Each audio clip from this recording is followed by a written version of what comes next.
Welcome to the next video tutorial for open commissioning. In this video, we will show how the PLCSim Advanced plugin of the Assistant application is used to control a model with a PLC program that is running in PLCSim Advanced and is programmed in the TIA portal. So what we see here is a little demonstration model that we prepared. We see here in Unity the physical simulation of the machine. It is a small station with some conveyors where the parts are transported on. Then in TwinCAD, we have the behavior model of that station. We generated that using the Assistant application. How you can do that, we showed in previous videos. Next, we have a TIA portal with the control program, which is connected to a running PLCSim instance that runs the control program. And finally, we have the Open Commissioning Assistant application with the PLCSim Advanced plugin that connects the PLCSim Advanced instance with the behavior model, so the model can be controlled via the PLC in PLCSim Advanced. So now that we have an overview of all the components, let's have a deeper look at how the plugin system in the Assistant application is working to connect third-party systems. So let's have a look at the documentation of the Assistant, where there's an overview for that. So the general idea is that the Assistant application sits in between the third-party system. In our case, this is the PLCSim Advanced instance. And using a plugin, it writes and reads data from the instance and creates and updates a global variable list inside the connected TwinCAD solution.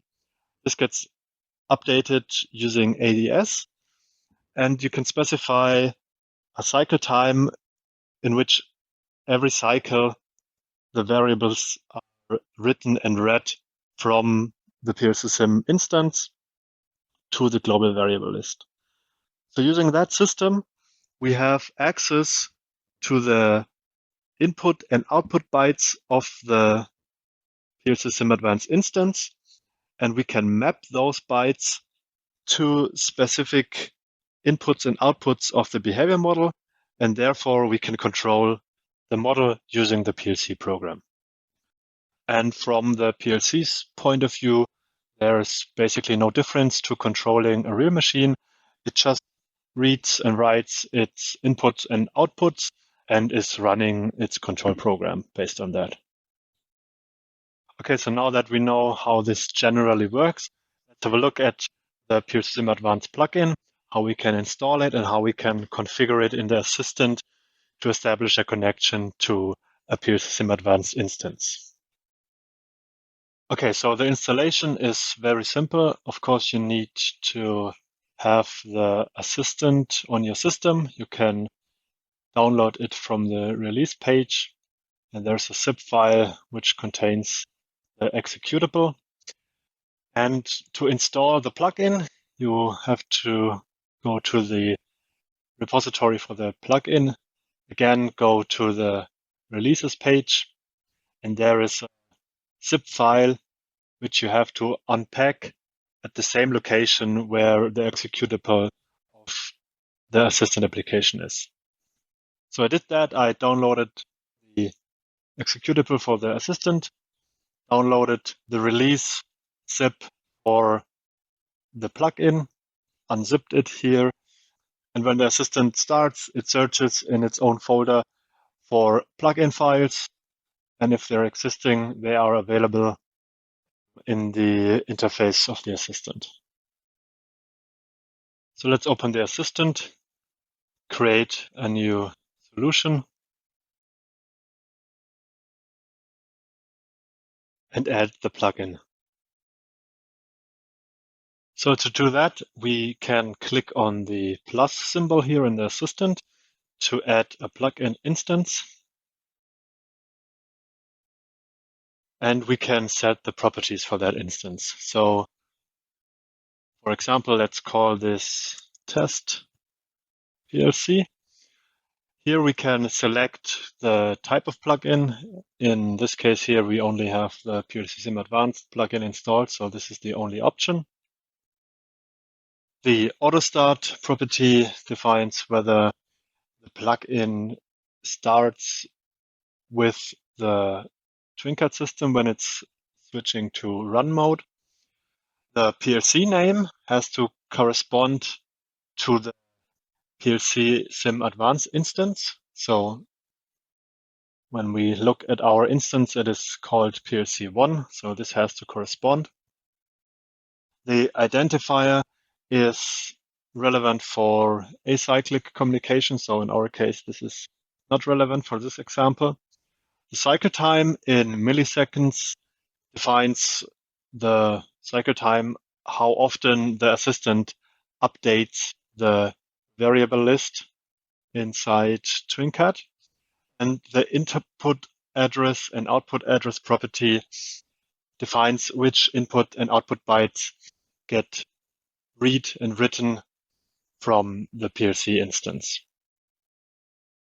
Okay. So when we click apply and save it, we see that the assistant already automatically generated the global variable list for that instance. So when we look inside, we see that the list includes all the input bytes and all the output bytes that we defined here in the properties of that plugin instance. So 1024 output and 1024 input bytes are available. And when we start the TwinCAD system,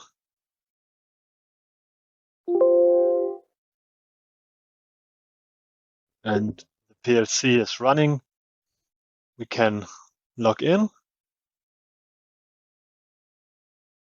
We see that when the TwinCAD system started, that the assistant automatically connected to the PLC. So we see that here in this message.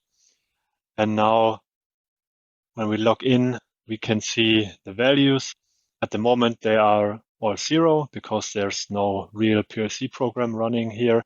But if there was, we would see the values from the PLC that are exchanged with a 10 millisecond cyclic time using the plugin and the assistant. Okay, so now that we know how we can set up the plugin and establish a connection, let's now have a look at our demonstration model where we have a real PLC program that is mapped to the behavior model, so we can see all this in practice. Okay, so as we saw in the beginning, this is our little demonstration station where there are a few conveyors transporting parts to a little robot station. Although this is a small station, there are still quite a few of devices inside it, but we will only look at a few devices to follow the signals from the simulation to the PLC. So let's move to the beginning of the conveyor system, where we already see that a part was placed. And here, let's focus at this sensor here. So this sensor is called BG01 before, meaning it's before the stopper. And at the moment, it is detecting the part. So it is sending a value back to its behavior model in TwinCAD. So when we look at that model, so we go down the structure where the sensor is located, and we find it here, and we open it, we see that the value the behavior model is receiving from Unity is true, which obviously makes sense because at the moment part is over it. Okay, so since this value is an output of the simulation, we have to map it to an input of the PLC. We see here we also have the global variable list for the PLC. This is configured exactly the same as I showed before with Assistant and the plugin. So this list gets updated every 10 milliseconds with the running PLCSim Advanced instance. So in this list, we have all the inputs and outputs of the PLC available. And to connect the output of a simulation to a PLC input, we just have to write the value of the output to the corresponding variable in the global variable list every cycle. So when we look in the cycle program of the function block, which gets called every cycle, we see that we added one line that writes the output of the simulation. So in this case, this is the value of the sensor here to the corresponding variable in the global variable list. So in this case, this is the first bit of the first byte. And from there, the assistant exchanges the data with the PLC itself. So to confirm that, we can also have a look inside TIA portal that is connected to the PLC instance. And when we look at the first bit of the first input byte, we see that we are receiving the value 1, true, which is exactly as expected because at the moment the value of the sensor is true, which is mapped to exactly that bit. There are a few others. There's another sensor that is at the moment false at the second bit. So when we look at that here, it is false. So we can confirm that the values of the simulation are written to the global variable list. From there are written to the PLC itself. And as mentioned before, from there, there's basically no difference anymore from controlling a real machine. The PLC program can now use those inputs and outputs in its logic and control the machine. It doesn't really know that it's controlling a model. So it's the goal for a model with open commissioning that there's basically no code difference between the program for the model and the program for the real machine. So it should basically be exactly the same. Okay, so now that we confirmed that everything is mapped correctly and the PLC is receiving the data, we can start the process in the machine model. Let's make a little bit of space.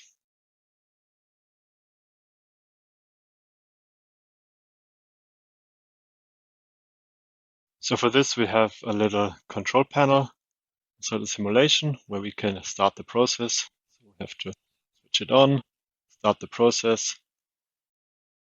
And now we see that the parts are being transported. This is all controlled by the PLC program.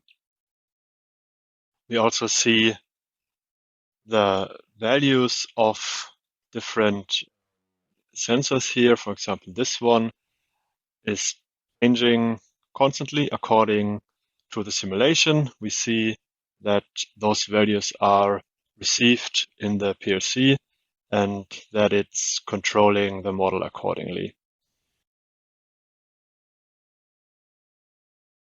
We can also see the outputs of the PLC received by the model. So for example, the stopper cylinder, the retract and extend signals are mapped to inputs of the simulation. So whenever they change value, the cylinder in the simulation will act accordingly.